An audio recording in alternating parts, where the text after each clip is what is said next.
હાલો મિત્રો, હું તમને 1008 શિવલિંગના દર્શન કરાવું। એક મસ્ત મજાનું છે।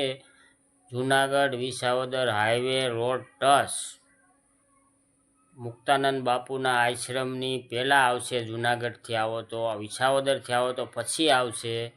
એકદમ મસ્ત જગ્યા છે। 1008 શિવલિંગ તમે એક તીર્થધામ છે, બહુ મસ્તીનું। પણ તમે દર્શન કરતા જાઓ ને લાઈક સબસ્ક્રાઈબ કરવાનું ભૂલતા નહીં, મહેરબાની કરીને।